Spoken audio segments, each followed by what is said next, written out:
Hello students, मैं हूं वीरेंद्र कुमार और आप सभी का स्वागत है सीबीएसई 101 पर। स्टूडेंट्स, आज की इस क्लास में हम लोग बात करने वाले हैं सीबीएसई बोर्ड क्लास 10th का जो मैथमेटिक्स है उसका टर्म 2 का सिलेबस को लेकर के।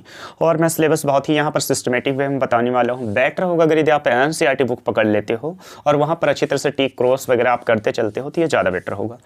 चलिए हम लोग सिलेबस देखेंगे चैप्टर वाइज। मैं एनसीईआरटी में टिक करा देता हूँ, जो बोर्ड वाले ने बताया वो भी बताता हूँ, इसके साथ साथ RS अग्रवाल पर भी बताने का प्रयास करता हूँ यहाँ पर से। फर्स्ट जो है आपको देखना, आपका टर्न 2 में आपका आएगा क्वाड्रेटिक इक्वेशन, है ना। चैप्टर है क्वाड्रेटिक इक्वेशन और ये अलजेब्रा के इनसाइड आ जाएगा गाइस। मैथ का बहुत सारा ब्रांचेस होता है और अलजेब्रा उन्हीं में से एक ब्रांच है, उसके इनसाइड ये जो क्वाड्रेटिक इक्वेशन चैप्टर है उसको रखा गया है। बोर्ड वाले ने क्या क्या बताया आप देख सकते हो। Standard form of quadratic equation, भैया आपको क्वाड्रेटिक इक्वेशन का स्टैंडर्ड फॉर्म देख लेना है, जो ax का square plus bx plus c equal to 0 के फॉर्म का होता है। आगे सॉल्यूशन ऑफ क्वाड्रेटिक इक्वेशन, मतलब आपको सॉल्यूशन निकालना सीखना है बाय फैक्टराइजेशन मेथड। METH लिखा गया है बट यहाँ पर मेथड आपको इसको पढ़नी है, ठीक है। सॉल्यूशन ऑफ क्वाड्रेटिक इक्वेशन कौन सा मेथड से, लेकिन फैक्टराइजेशन मेथड से। इसके साथ साथ सॉल्यूशन आपको निकालना सीखना है, रूट्स आपको निकालना सीखना है, जीरोस आपको निकालना सीखना है। कौन सा मेथड से, बाय यूजिंग फॉर्मूला। गाइस एक फॉर्मूला होता है, ठीक है। जब कभी यहाँ पर क्वेश्चन करेंगे हम लोग तो वहाँ पर देखेंगे, तो उस फॉर्मूला का यूज करके भी आपको सॉल्यूशन निकालनी सीखनी है। इसके अलावा only for real roots bracket में लिखा गया है। आप पढ़े हैं दो तरह का सॉल्यूशन आ सकता है आपका जब कभी क्वाड्रेटिक इक्वेशन को सोल्व करें। हो सकता है इमेजिनरी सॉल्यूशन, तो इमेजिनरी सॉल्यूशन जिसका आ रहा होगा वो उससे आपको कोई लेना देना नहीं, उस तरह क्वेश्चन आपको बोर्ड में देखने को मिलने वाला नहीं है। आगे बात करते हैं, नेक्स्ट बोर्ड वाले ने एक बातें बताया यहाँ पर, situational problems based on quadratic equations related to day activities. Guys यहाँ पर से मतलब बोर्ड वालों ने ये बताया है आपको कि आपको जो है लैंग्वेज प्रॉब्लम भी करने की जरूरत है ना। आपका एग्जामिनेशन में लैंग्वेज प्रॉब्लम भी आएगा, लेकिन पता है उन्होंने और बातें यहाँ पर बताया है। Problems on equation reducible to quadratic equation are excluded मतलब शामिल नहीं किया गया है। गाइस वर्ड प्रॉब्लम तो आपको करनी है, लेकिन हर तरह के वर्ड प्रॉब्लम आपको नहीं करनी है। किस तरह का वर्ड प्रॉब्लम नहीं करनी है, देखो यहाँ पर बताया है कि जिसको रिड्यूस करके हम लोग पहले क्या कर रहे होंगे, क्वाड्रेटिक इक्वेशन जैसे रिड्यूस करके बहुत सारे स्टूडेंट को समझ में नहीं आता है इस चैप्टर में कि सर किस तरह की लैंग्वेज प्रॉब्लम करनी है नहीं करनी है। तो आप देखोगे बहुत सारा लैंग्वेज प्रॉब्लम में होता क्या है, बहुत ही लेंदी प्रोसेस के थ्रू आगे बढ़ करके क्या किया जाता है, उसको हम लोग ax का square plus bx plus c equal to 0 के फॉर्म में से कन्वर्ट करते हैं। यानी कि बहुत सारा आप देखिएगा वर्ड प्रॉब्लम में कुछ मान लिया, उसके बाद क्या करते हैं आप देखोगे पहले एलसीएम वगैरह हो सकता है लेना पड़े, फिर क्रॉस मल्टीप्लाई वगैरह करके इतना कम्प्लेक्स प्रोसेस के बाद जो है हमारा वो क्वाड्रेटिक इक्वेशन जनरेट होता है, क्रिएट होता है, ठीक है। तो इस तरह का जो वर्ड प्रॉब्लम है आपको स्किप करनी है। देखो ना अभी बुक में मैं बता रहा हूँ, आपको पता चल जाएगा जस्ट यहाँ पर वेट फ्यू मिनट, ठीक है।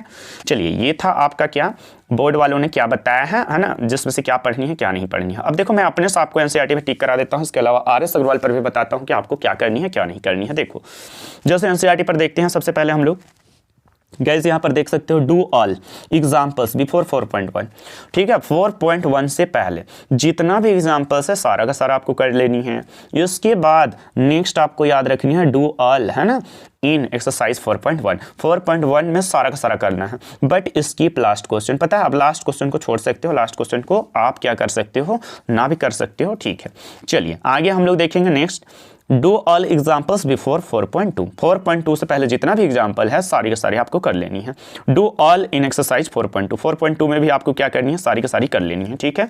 और आप देख सकते हो एनसीईआरटी अगर यदि आप पकड़ के टिक कर रहे होंगे तो ये ज़्यादा बेटर होगा। नेक्स्ट डू एग्जाम्पल्स, देखो एग्जाम्पल्स 10, 11, 12, 13, 14, 15, है ना, बिफोर 4.3। सर 4 एक्सरसाइज जो 4.3 है उसके पहले बहुत सारे एग्जाम्पल है, जैसे 10, 11, 12, 13, 14, ये सारा का सारा आपको कर लेनी है। इसके अलावा 4 है ना, इसके अलावा 4.3 से भी आपको क्वेश्चन करनी है, देख सकते हो डू ऑल इन 4.3 एक्सेप्ट, छोड़ करके, है ना। सर क्या छोड़ करके, तो क्वेश्चन नंबर 1, 4, 8, 9 और 10, यही क्वेश्चन रिड्यूसिबल फॉर्म वाला है, ठीक है। मतलब यहाँ पर आप देखिएगा ये जो लैंग्वेज प्रॉब्लम है यहाँ पर खास करके 4, 8, 9 और क्या 10, ये जो 4, 8, 9 और 10 है, यहाँ पर सबसे पहले आपको क्या करना पड़ेगा, उसको रिड्यूस कर लेना पड़ेगा और तब जा करके वो क्वाड्रेटिक इक्वेशन आपका बन रहा होगा। मतलब एलसीएम वगैरह लेकर के क्रॉस मल्टीप्लाई वगैरह करके बहुत लेंदी प्रोसेस से इन सभी लैंग्वेज प्रॉब्लम क्या हो रहा होगा, आपका इक्वेशन क्रिएट हो रहा होगा, जो आपके एग्जामिनेशन में इस तरह का क्वेश्चन नहीं पूछा जाएगा। सीधे सीधे बोर्ड वाले ने बता रखा है ऐसा, ठीक है। और रही बात RS अग्रवाल, बहुत सारे स्टूडेंट को भी समझ में नहीं आता है, ठीक है। आप एक बुक का अगर यदि देखते हो ना तो वो बुक ऑटोमेटिक आपका कवर हो जाता है। ठीक है, आप अगर यदि एक बुक देखते हो तो दूसरा बुक आपका ऑटोमेटिक कवर हो जाता है। ठीक है, क्यों सर? आप ये देख लो ना कि क्या पढ़नी है और क्या नहीं पढ़नी है। जैसे ये जो चैप्टर 2 है क्वाड्रेटिक इक्वेशन, इस पर हमने बताया कि कुछ वर्ड प्रॉब्लम आएंगे और कुछ नहीं आएंगे। अब भैया आएंगे तो किस तरह का? सिंपल वाला जो डे टू डे लाइफ से रिलेटेड है ना, लेकिन जो कॉम्प्लेक्स वाला जो वर्ड प्रॉब्लम है, जैसे जिसको रिड्यूस करके एलसीएम वगैरह ले करके, तो आप देखिएगा उस तरह का जो वर्ड प्रॉब्लम होगा नहीं पढ़िएगा RS अग्रवाल बुक से भी। ठीक है, इसके अलावा जो कंप्लीट स्क्वायरिंग मेथड है यहाँ पर से, वो भी आपका नहीं करनी है। ठीक है, यहाँ पर से वो भी आपको करने की जरूरत नहीं है। Solution of quadratic equation by complete squaring method नहीं पढ़नी है, क्योंकि बोर्ड वाले ने साफ साफ बता रखा दो ही मेथड आपको, एक फैक्टराइजेशन और दूसरा क्या, फॉर्मूला यूज करके। ठीक है, तो यहाँ से ये समाप्त होता है। अब रही बात RS अग्रवाल, तो RS अग्रवाल में भी आपको क्या करनी है, बस वही जहाँ कंप्लीट स्क्वायरिंग मेथड बोला होगा वो क्वेश्चन आप स्किप कर सकते हो। बट पता है मेरे ख्याल से एक बार सारा का सारा आप सॉल्व कर लो एग्जामिनेशन से पहले। जस्ट एग्जाम के समय क्या कीजिए, सिलेक्टेड चीज़ों को पढ़िए। ठीक है, सिलेबस अच्छी तरह से याद रखते हुए आगे देखेंगे हम लोग। नेक्स्ट चैप्टर की बात करते हैं, अर्थमेटिक प्रोग्रेशन है हमारा, AP जिसको शॉर्ट में आप बोल सकते हो। और सर AP से क्या क्या पढ़नी है, तो बोर्ड वाले ने क्या बताया है, nth टर्म के बारे में आपको जानकारी रखनी है। भैया nth टर्म क्या होता है, इसका मीनिंग क्या है, sum the first n terms of an AP, ये भी आपको फॉर्मूला देख लेनी है। n टर्म का समीशन का फॉर्मूला क्या होता है, उससे रिलेटेड क्वेश्चन भी आपको करनी है। एंड देयर एप्लीकेशन इन बोला गया है सॉल्विंग डेली लाइफ प्रॉब्लम्स। और ये जो है ना सम ऑफ n टर्म का एप्लीकेशन, जो डेली लाइफ का बहुत सारा प्रॉब्लम होगा, ठीक है, बहुत सारा क्वेश्चन होगा, ठीक है, वर्ड प्रॉब्लम जैसा लिखा हुआ होगा, वो भी आपको क्या करनी है, इस फॉर्मूला से कर लेनी है। लेकिन पता है यहाँ पर बोर्ड वालों ने बताया है कि application based on sum to n terms, है ना। कुछ एप्लीकेशन है, कुछ आपका जो लैंग्वेज प्रॉब्लम होगा n टर्म्स का सम को लेकर के, ठीक है, वो एक्सक्लूडेड है, मतलब वो शामिल नहीं किया गया है। इंक्लूडेड मतलब शामिल करना होता है, एक्सक्लूडेड मतलब शामिल नहीं करना होता है। ठीक है, वो हटा दिया गया है, वो आपको करने की जरूरत नहीं है। जैसे अभी मैं यहाँ पर एनसीईआरटी बता रहा हूँ, आपको क्या करनी है और क्या नहीं करनी है वो समझ में आ जाएगा। जैसे एनसीईआरटी का डिस्कस किया जाए, यहाँ पर बात किया जाए, तो guys do all from 5.1 with example. 5.1 से पहले जितना भी एग्जाम्पल है वो सारी की सारी आपको कर लेनी है। इसके अलावा एक्सरसाइज 5.1 भी पूरा का पूरा आपको करने की जरूरत है।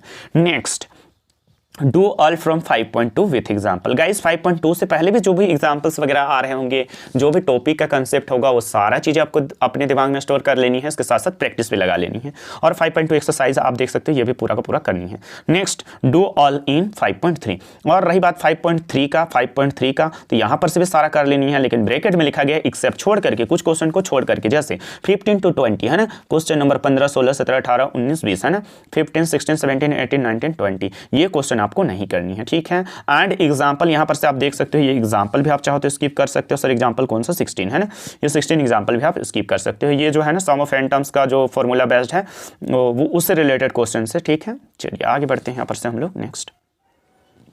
ठीक है, और यहाँ पर एक और बातें लिखा गया है, आप देख सकते हो, ऑप्शनल। ऑप्शनल भी गाइज आपको करनी है। बहुत सारा चैप्टर्स के अंत में, चैप्टर के क्या होता है, एंड पर ऑप्शनल एक्सरसाइज दे रखा होता है, ऑप्शनल क्वेश्चंस होते हैं बहुत सारे, तो वो भी आपको करनी है। गाइज एनसीईआरटी का मतलब आपको, अगर यदि एनसीईआरटी बुक सोल्व करनी है, सोल्व कर रहे हो आप, तो पूरा का पूरा एग्जाम्पल, ऑप्शनल एक्सरसाइज, सारा चीज़ें। ठीक है, बट जो है सिलेबस में वही चीज़ें आपको क्या करनी है, अच्छी तरह से कर लेनी है। तो यहाँ पर आप देख सकते हो क्या लिखा गया है, ऑप्शनल से आप 1 और 2 कर सकते हो, इसके अलावा बाकी क्वेश्चंस आप नहीं कर सकते, स्किप कर सकते हो यहाँ पर से। ठीक है, चलिए ये आपको काम देगा जब कभी एग्जामिनेशन हो। एक बार आपके पास अगर यदि टाइम मिले तो सारा क्वेश्चन आप बना लीजिएगा। चलिए नेक्स्ट चैप्टर आपको सर्कल चैप्टर देखने को मिलेगा। और आप देख सकते हैं ये जो 2 चैप्टर है आपका, AP और क्वाड्रेटिक इक्वेशन, वो अलजेब्रा के इनसाइड आ जाएगा। गाइस मैथ का बहुत सारा ब्रांच होता है, उन्हीं में से अलजेब्रा एक ब्रांच है, जिसमें 2 चैप्टर आपको टर्म 2 में देखने को मिलेगा। कौन कौन सा, क्वाड्रेटिक इक्वेशन और क्या, अर्थमेटिक प्रोग्रेशन। आगे बात करते हैं हम लोग सर्कल्स चैप्टर का। ठीक है, और सबसे पहले देखेंगे बोर्ड वालों ने क्या बोला है, भैया आपको क्या देखनी है क्या नहीं देखनी है। पहला बात है टेंजेंट टू अ सर्कल। ये जो कंसेप्ट है टेंजेंट टू अ सर्कल, ये क्या होता है ना, कितने पॉइंट पर सर्कल को टच करता है, ये सारी बातें यहाँ पर से ये आपको देखनी है, ये कंसेप्ट पढ़नी है आपको। ठीक है, at a point of contact. ठीक है, पॉइंट ऑफ कॉन्टेक्ट पर जो टेंजेंट बनता है ये देख लेनी है। उसके अलावा 2 थ्योरम देखना है आपको, ये थ्योरम और ये थ्योरम। ये थ्योरम क्या है, तो the tangent at any point of a circle, any point of a circle is perpendicular to the radius through the point of contact, है ना। ये जो थ्योरम है आपको 10.1 एनसीईआरटी में देखिएगा तो ये देखने को मिलेगा, वहाँ पर से ये थ्योरम करनी है। नेक्स्ट थ्योरम जो 10.2 है, अच्छा ये थ्योरम से आपको रिलेटेड क्वेश्चन भी कर लेनी है ना, ये थ्योरम से आपको रिलेटेड क्वेश्चन भी कर लेनी है। नेक्स्ट थ्योरम 10.2 और यहाँ पर से आप देख सकते हो the length of tangent drawn from an external point to a circle are equal. जो बाहर का जो पॉइंट होता है ना गाइस, वहाँ से जो है जो टेंजेंट ड्रॉ किया जाता है सर्कल पर, वो दोनों का लेंथ इक्वल होता है, ऐसा कुछ बोल रहा है ये थ्योरम। और ये थ्योरम भी आपको अच्छी तरह से क्या करनी है, कर लेनी है। तो यहाँ पर से आप देख सकते हो ये सर्कल्स चैप्टर में क्या पढ़नी है और क्या नहीं पढ़नी है, ये बोर्ड वालों ने बताया है, ठीक है। और रही बात एनसीईआरटी का, तो मेरे ख्याल से यहाँ पर से आपको सारा का सारा कर लेनी है, कुछ भी छोड़ने की जरूरत नहीं है, कुछ भी स्किप करने की जरूरत नहीं है, ठीक है, क्योंकि ऐसा कुछ है ही नहीं यहाँ पर। ये छोटा सा चैप्टर है, ठीक है, प्यारा सा छोटा सा चैप्टर है, सारा कुछ आप कर सकते हो, यहाँ पर से कुछ भी आप स्किप करने की, ठीक है, आपको जरूरत नहीं है, सारा कर लीजिएगा आप। नेक्स्ट यहाँ पर बात करेंगे हम लोग 11 है ना, नेक्स्ट चैप्टर क्या है 11, और ये आ जाएगा आपका कंस्ट्रक्शन के इनसाइड। गाइज ये क्या होगा, आपका आ जाएगा कंस्ट्रक्शंस की इनसाइड। और इस चैप्टर की बात किया जाए तो यहाँ पर से जो है आपका देख सकते हो बोर्ड वालों ने क्या बोला है, division of line segment in a given ratio internally, है ना, लाइन सेगमेंट को डिवाइड करने को ऐसे बोलता है 2:1 के रेशियो में, 2:3 के रेशियो में। तो वैसा यहाँ पर जो है ना एक थ्योरम जैसे ये स्टेटमेंट सारी अच्छी तरह से आपको कर लेनी है, और इससे रिलेटेड क्वेश्चन भी। नेक्स्ट है tangent to a circle from point outside it. और सर्कल पर ना टेंजेंट ड्रॉ करने को आपको सीखना है कंस्ट्रक्शन में, और आउटसाइड द पॉइंट इस, यहाँ से हर बार पेपर में क्वेश्चन आता है, तो मे भी यहाँ से एक क्वेश्चन आएगा आपका, ये ज़्यादा इंपॉर्टेंट है यहाँ पर नीचे वाला, ठीक है। वैसे सेट अलग अलग रहता है, तो किसी के सेट में कोई भी क्वेश्चन इंटर हो सकता है। चलिए अब एनसीईआरटी में देख लेते हैं, ये जो 10 चैप्टर है वहाँ से आपको क्या करनी है सर्कल चैप्टर से। गाइज एनसीईआरटी में डू ऑल क्वेश्चन नंबर 1 है ना, सॉरी डू ओनली, यहाँ पर आप देख सकते हो सिर्फ और सिर्फ 11.1 में जो एक्सरसाइज है यहाँ पर से आप बहुत सारा क्वेश्चन है, बट आपको सिर्फ 1 करनी है ना, क्वेश्चन नंबर सिर्फ 1 कर लेनी है, बाकी सारा का सारा जो है जो भी आपको सिलेबस में पढ़ना उसके इनसाइड नहीं आ रहा है, जिसके कारण आप वो स्किप कर सकते हो वो सारी चीज़ें। Next do all question from 11.2, और 11.2 से जितना भी क्वेश्चन देखने को आपको मिलेगा उससे पहले जो भी एग्जाम्पल्स वगैरह होगा वो भी आप कर सकते हो, ठीक है। यहाँ पर से भी ये समाप्त होता है। अब रही बात आर एस अग्रवाल, तो जितना भी चैप्टर्स है ना गाइस आर एस अग्रवाल, आप देखो रिलेटेड टॉपिक से ही क्वेश्चन करनी है आपको, है ना। स्टूडेंट बहुत सारे स्टूडेंट के दिमाग में चलता है आर एस अग्रवाल पता नहीं क्या पढ़ना है क्या नहीं पढ़ता, पता ही नहीं चलता है। तो वैसा कुछ नहीं है, जो भी जितना भी टॉपिक आपको पढ़नी है वो बस याद रखो, उस टॉपिक से रिलेटेड जो भी क्वेश्चन दिखाई दे रहा है आर एस अग्रवाल बुक उठाओ, अब जिस एक्सरसाइज पर है तो वहाँ पर से आप उसको कर लो, कुछ भी नहीं है वहाँ पर। चलिए आगे बात करेंगे हम लोग, ये हो चुका है आपका 11 चैप्टर भी। नेक्स्ट हम लोग देखेंगे गाइस चैप्टर 9 आएगा आपका trigonometry chapter, some application of trigonometry, ठीक है, हाइट एंड डिस्टेंस यहाँ पर से। और यहाँ पर आपको क्या क्या करनी है बोर्ड वालों ने क्या बताया, आपको एंगल ऑफ एलिवेशन का जानकारी होना चाहिए, इसके अलावा एंगल ऑफ डिप्रेशन का कंसेप्ट आपके पास होना चाहिए, simple problems of Heights and distance. Guys यहाँ पर से आपको लैंग्वेज प्रॉब्लम आएगा हाइट और डिस्टेंस को लेकर के, ठीक है, टावर वगैरह ये ऐसे वैसे, ठीक है, एंगल ऑफ एलिवेशन डिप्रेशन करके यहाँ पर कनेक्ट करके देगा। और बोर्ड वाले ने ये बताया कि आपको सिर्फ 30 डिग्री 45 डिग्री और 60 डिग्री पर ही देखने की जरूरत है, यानी कि 90 डिग्री 0 डिग्री वगैरह इस तरह का कुछ आपको देखने की जरूरत नहीं है, ठीक है। तो ये 3 एंगल पर ही आपका प्रॉब्लम पूछा जाएगा, आपको क्वेश्चन देखने को मिलेगा बोर्ड एग्जामिनेशन में। और रही बात है एनसीईआरटी से क्या करे सर, कुछ भी स्किप करने की जरूरत नहीं है, डू ऑल, कुछ भी हटाने के हैं यहाँ पर से, मेरे ख्याल से सारा का सारा आपको कर लेनी है, ठीक है। चलिए आगे बढ़ते हैं यहाँ पर से, हाँ बस लेकिन ध्यान रहे एंगल वही होना चाहिए 30 डिग्री, और क्या गाइस यहाँ पर देख सकते हो 45 डिग्री और 60 डिग्री ही एंगल्स होनी चाहिए। चलिए ये था ट्रिग्नोमेट्री का। आगे बात करेंगे हम लोग क्या, सरफेस एरिया एंड वॉल्यूम, ये मेंसुरेशन के इनसाइड आ जाता है आपका, ठीक है, surface area and volume. Sir यहाँ पर से क्या क्या करनी है आपको, आप देख सकते हो बोर्ड वालों ने क्या बताया है, सरफेस एरिया एंड वॉल्यूम, यहाँ पर देख सकते हो surface areas and volume of combination of any two of the following, जैसे क्यूब, क्यूबॉइड्स, स्फीयर्स, हेमीस्फीयर्स, सिलेंडर्स और क्या कोन्स। गाइज ये जो 3D आपको क्यूब पढ़नी है, क्यूब का surface area, total surface area जो भी है आपको लेटरल सरफेस एरिया, इसके अलावा वॉल्यूम, क्यूबॉइड का भी आपको सरफेस एरिया और वॉल्यूम करनी है अच्छी तरह से, स्फीयर का भी सरफेस एरिया वॉल्यूम का फॉर्मूला वगैरह, इसके अलावा सारा प्रॉब्लम्स भी इससे रिलेटेड कर लेनी है, इसके अलावा हेमिस्फीयर से भी आपको रिलेटेड वॉल्यूम और स्फीयर से फॉर्मूला वगैरह और सारा कुछ आपको कर लेनी है यहाँ पर से क्वेश्चंस भी, और सिलेंडर से भी आपको सरफेस एरिया वॉल्यूम का कंसेप्ट आना चाहिए, और इसके साथ साथ यहाँ पर से जो है आपको सारा रिलेटेड क्वेश्चन भी करनी है, कोन से भी रिलेटेड। और यहाँ पर जो सिलेंडर और कोन है राइट सर्कुलर कोन और सिलेंडर ही है मेनली, जिस पर 90 डिग्री एंगल बनता है हाइट ऐसे ड्रॉ करने पर, ठीक है।